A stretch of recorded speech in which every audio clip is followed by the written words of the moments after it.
In my seminars the last few years, I have covered what I have found to be those few simple basic principles that can make major changes in life and lifestyle. One of those subjects that gets the most comment is diseases of attitude. And out of that subject, worry and how to kick the worry habit have caused the most questions. So in this brief visit with you, let me give you my best look at worry, how to recognize it and define it, and what to do about it. And hopefully, these ideas will give you a good chance for confidence over worry. First of all, worry might well be killer number one. And if it is not the number one physical killer, although doctors tell us worriers die sooner than non-worriers, and we have all heard the expression, worry yourself to death, at least it is the number one killer of dreams and achievement, of energy and vitality and lifestyle. I know the damage and effect of this killer, worry, firsthand. I will spare you the details, but over a period of some 3 years, I let worry get out of hand. As I've mentioned before, I became a super worrier. I was good at it.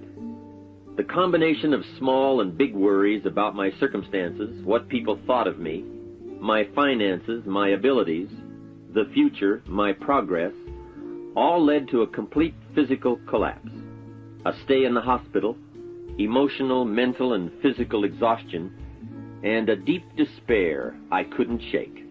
A sad picture for a young man who should have been well on his way to carving out his share of opportunity.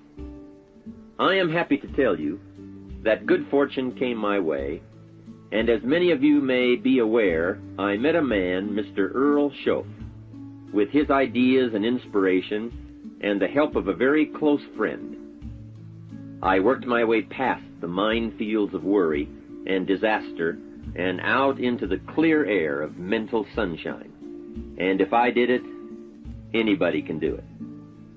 I'm not saying it's easy. It took me almost a full year to kick the worry habit. It took practice and much effort, but it was well worth it. Remember, don't ask for the task to be easy, just ask for it to be worth it. Don't wish it was easier, wish you were better. Don't ask for less challenge, ask for more skills. Don't ask for less problems, ask for more wisdom. It's the challenge that makes the experience. And life and its color and meaning and adventure for you is this collection of experiences. To wish them away is to wish your life away. So let's get to worry and what it is and what it does, how to define it, and what to do about it. And let's do it with eager, high hope that it won't be long until you will be free of the worry habit and on your way to the life and lifestyle that you want. First of all, let's define worry. There are many ways we could describe it. Worry is fear painting pictures in your mind.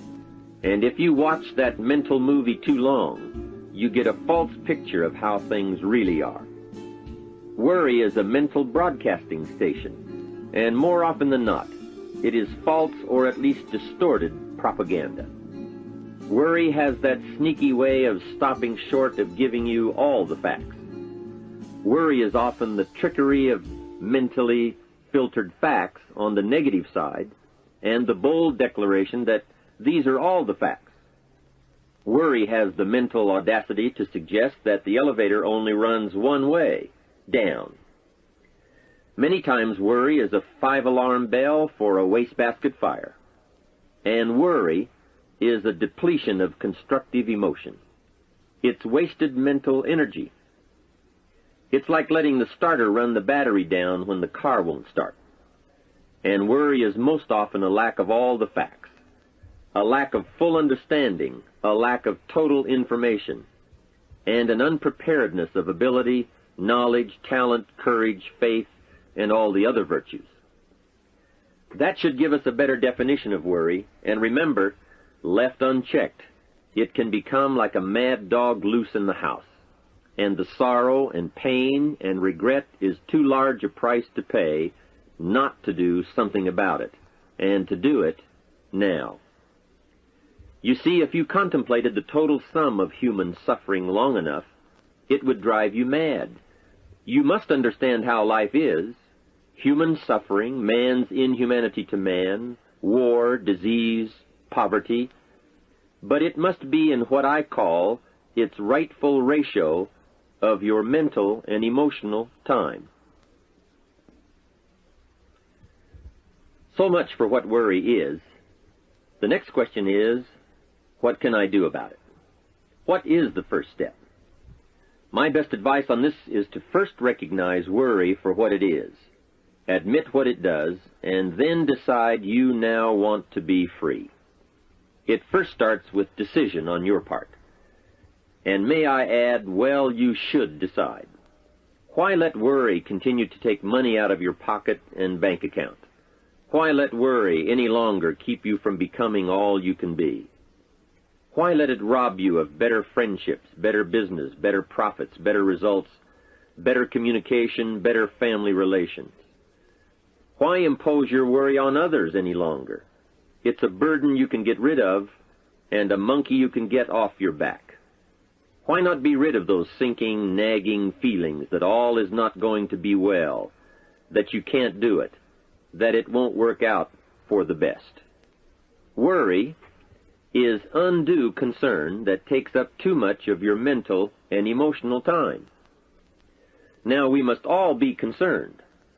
Hey, life is no joke except to the jokers. Life and how to live it is a serious matter. It is risky, full of peril, and there are constant threats to the good we want and to the pursuit of happiness. However, it is undue concern, or concern that takes up too much mental time, that begins the harm. It's like a family planning a wonderful trip. While they certainly should be concerned about the condition of the car, the tires, and making sure they pick the proper route, it would be foolish to allow themselves to be completely turned negative with the thought that they might crash and kill the entire family.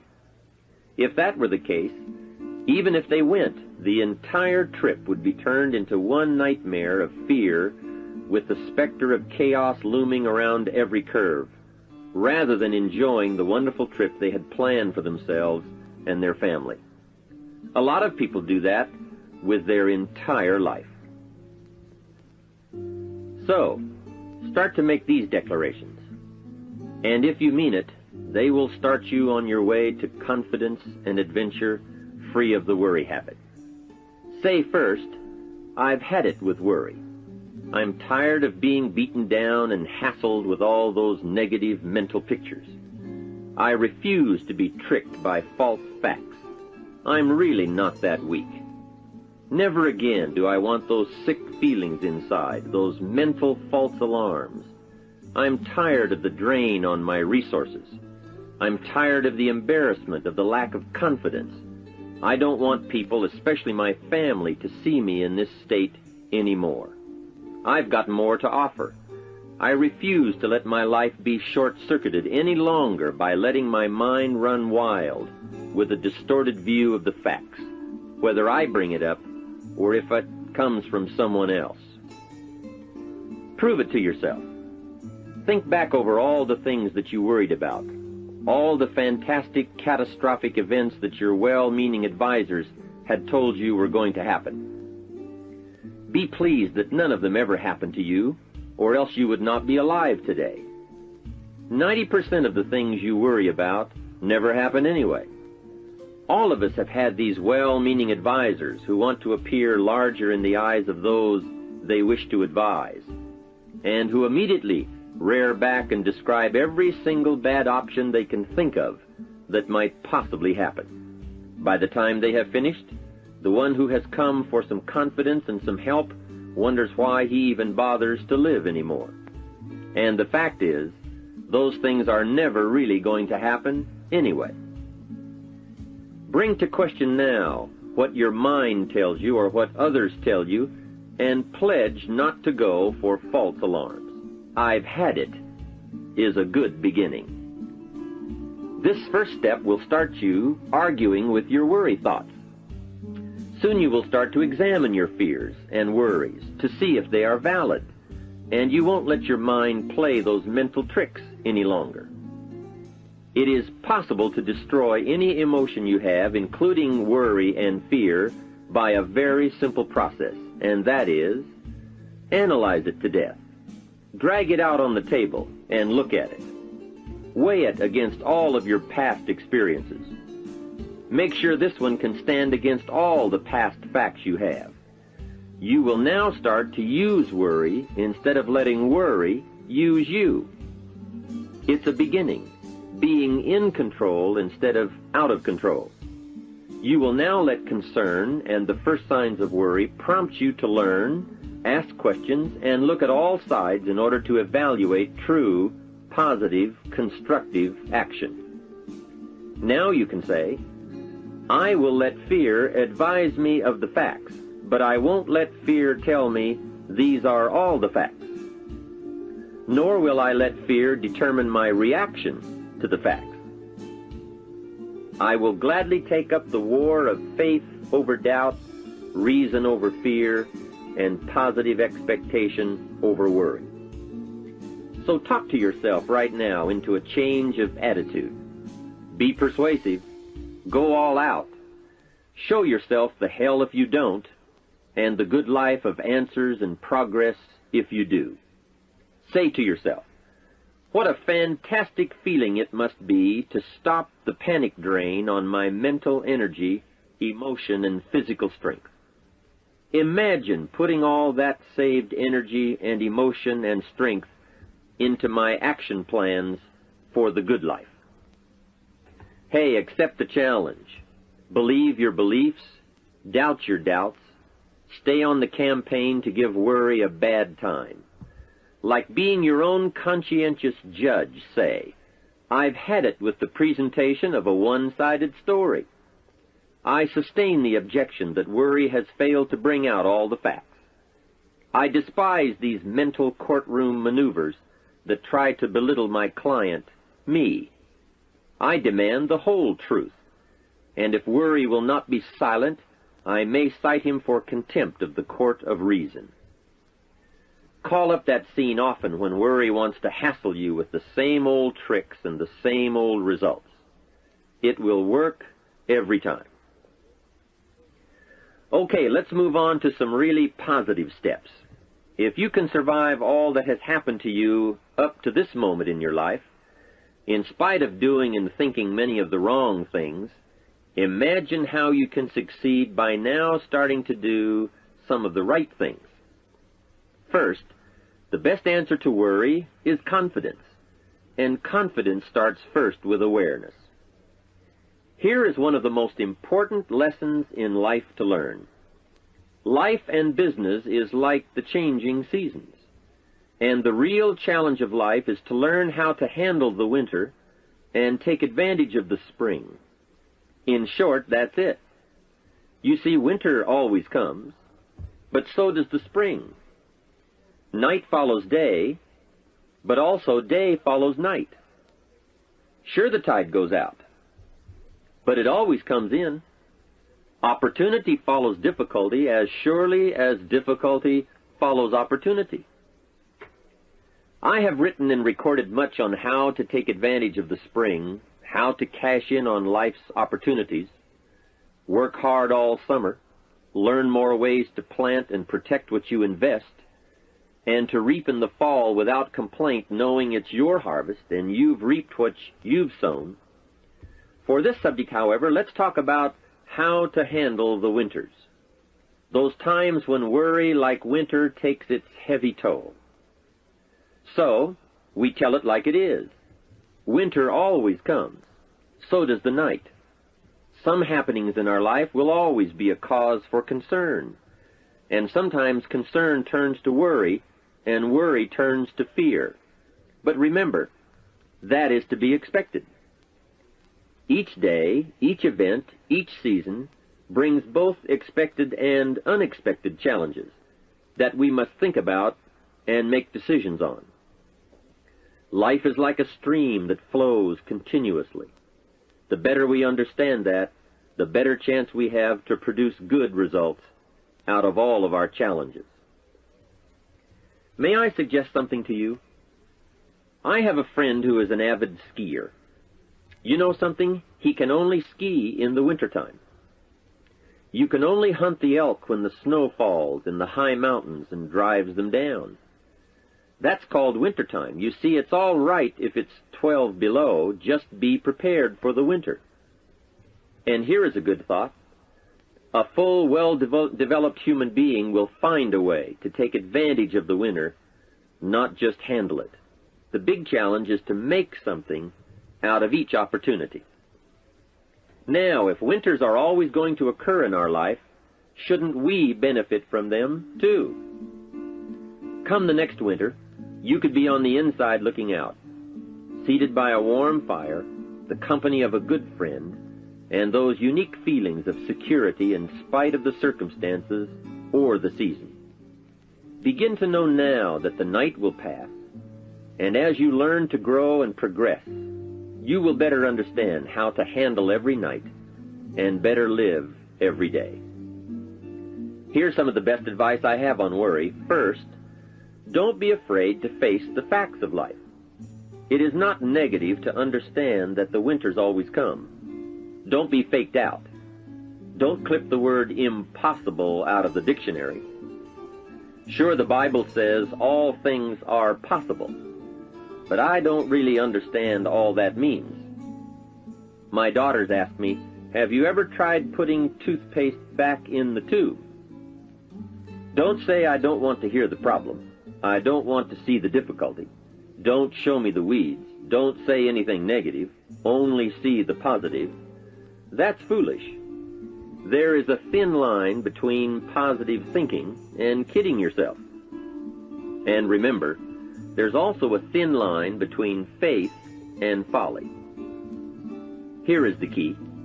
Humans have the unique ability to see it as it is, and they also have the ability to see it better than it is.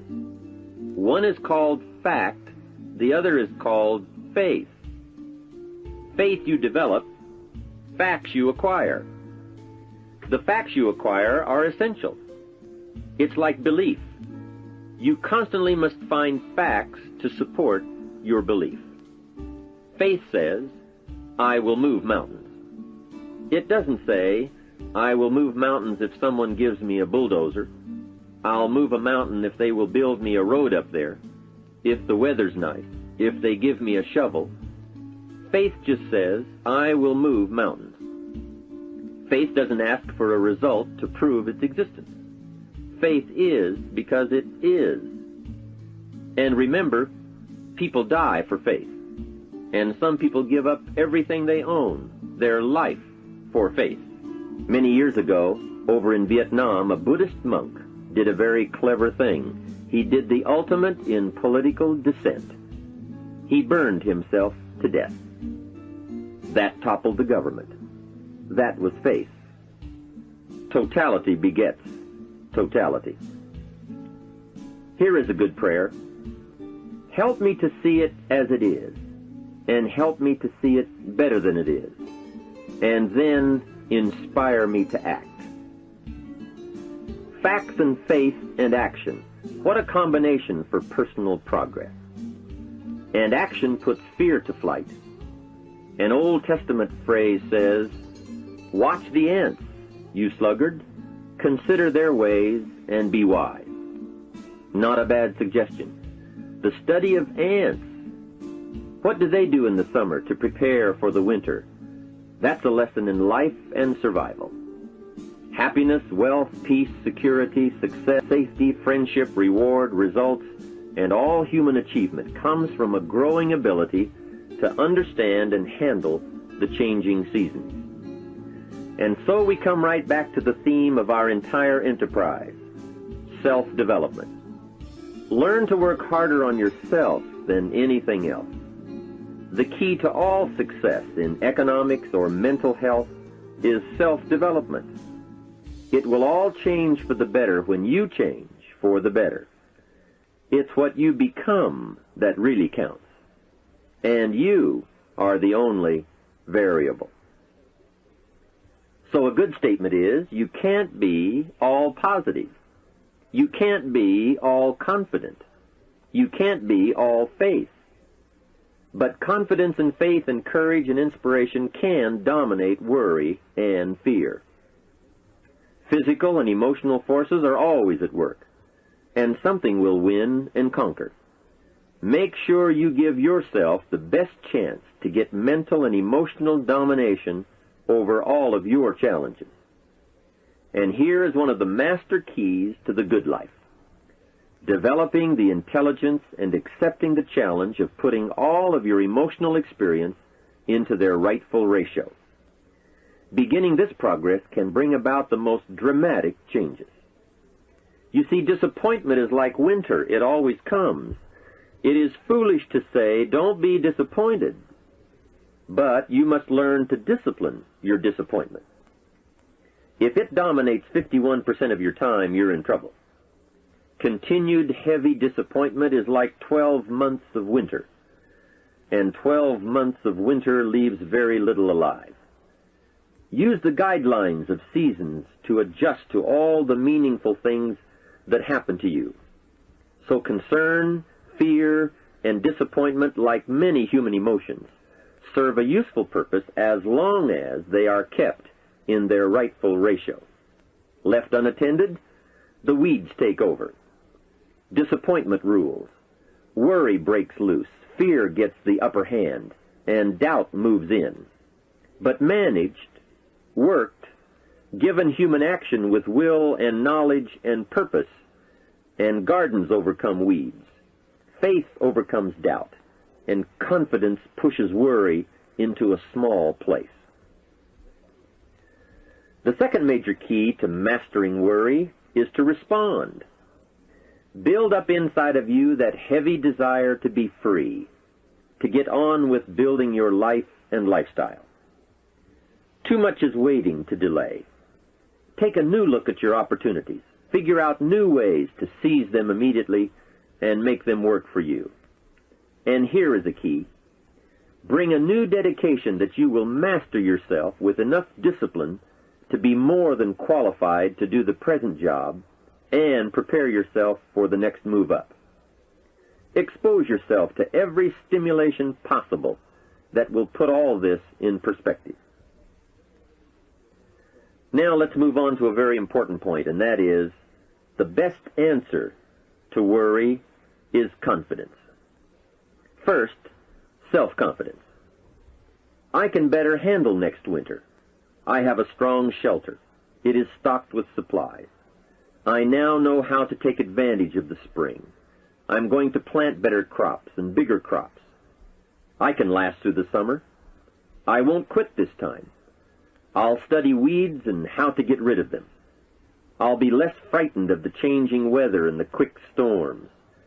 In the fall, I will exercise more care and reap what I have without complaint and blame nothing for the amount of my harvest. I'll learn to save a fair portion so that I can survive the bad seasons when, out of control, the hailstorm comes and it all goes wrong. Now we must consider this. The most fatal deterrent to self-confidence is guilt. Not doing all you know how to do to the full extent of your present ability weakens the foundation for confidence.